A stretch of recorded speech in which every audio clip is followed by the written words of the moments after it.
بسم اللہ الرحمن الرحیم۔ مرد پر سسرال کے حقوق۔ براہ کرم ان معروضات کو ایک بیٹی کے باپ کی حیثیت سے پڑھیں، یہ ارشاد نبوی بھی ذہن میں رہے۔ لا یؤمن احدکم حتی یحب لاخیہ ما یحب لنفسہ۔ کوئی بندہ اس وقت تک سچا مومن نہیں ہو سکتا جب تک کہ وہ اپنے بھائی کے لیے وہی پسند نہ کرے جو اپنے لیے پسند کرتا ہے۔ یقیناً آپ چاہتے ہوں گے کہ آپ کا داماد آپ کے حوالے سے متوجہ ذیل امور کا خیال رکھے، لیکن کیا آپ خود بھی بحیثیت داماد ان امور کا خیال رکھیں گے؟ اللہ تعالیٰ نے مرد و عورت کی طبعی اور جسمانی حالتوں میں نمایاں فرق رکھا ہے۔ انہی متفرق صلاحیتوں کی بنیاد پر دونوں کا دائرہ کار الگ الگ بنایا ہے۔ عورت کی فطرت میں اللہ تعالیٰ نے اثار، سکون، مودت، رحمت، رقت، شفقت، عمومت جیسے بے مثال جذبات ودیت کر رکھے ہیں، جبکہ مرد کو حفاظت و مدافعت، انتظام و تدبر، علم و فہم، شجاعت و وجاہت اور امارت و خلافت کی صلاحیت عطا کی ہے۔ انہی صلاحیتوں کی بنا پر اللہ تعالیٰ نے فرمایا ہے الرجال قوامون علی النساء بما فضل اللہ بعضهم علی بعض وبما انفقوا من اموالہم۔ مرد حاکم ہے عورتوں پر اس سبب سے کہ اللہ تعالیٰ نے بعض کو بعض پر فضیلت دی ہے، اور اس سبب سے کہ مردوں نے اپنے مال خرچ کیے ہیں۔ اسلام میں نظام امارت کی بہت اہمیت ہے۔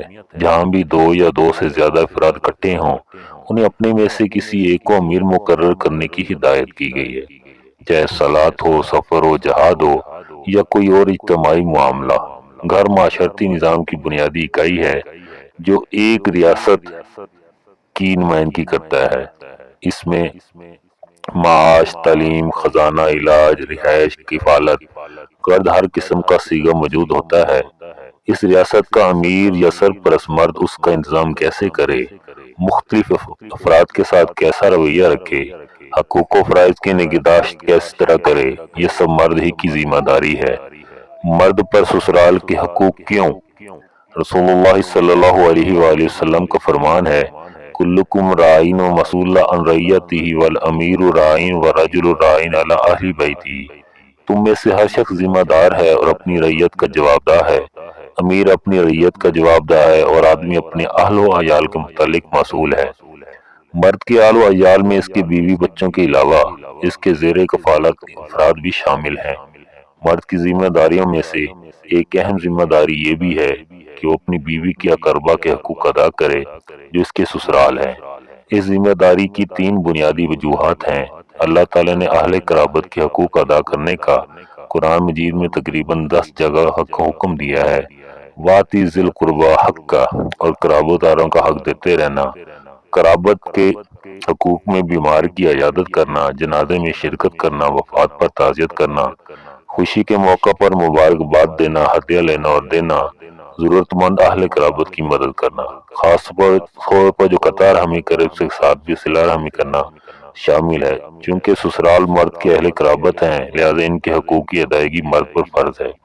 مرد کے سسرال مرد کی بیوی کے اہل قرابت ہیں، چونکہ عورت مرد کے ماتحت ہے اور کے تمام معاملات کا اختیار اسی کے ہاتھ میں ہے۔ اس لیے شوہر کا یہ فرض ہے کہ وہ بیوی کو اس کے اپنے والدین اور اقربا کے حقوق ادا کرنے کی اجازت دے۔ سسرال مرد کے بچوں کے نانیال ہیں، چونکہ بچوں کے معاملات کا اختیار بھی باپ کے ہاتھ میں ہے، اس لیے اس کا فرض ہے کہ اپنے بچوں کو ان سے مربوط رکھنے کے لیے ان کے حقوق کی ادائیگی کرے۔ بچوں کا تعلق ننیال سے رحم کا تعلق ہے۔ ذی الارحام وہ رشتہ دار ہیں جن سے قطع تعلق پر سخت وعید ہے۔ دراصل یہ بچے کا حق بھی ہے اور سسرال کا بھی۔ گویا مرد یہ حق ادا کر کے دو رشتوں کے حقوق کی ادائیگی سے سرخرو ہو جاتا ہے۔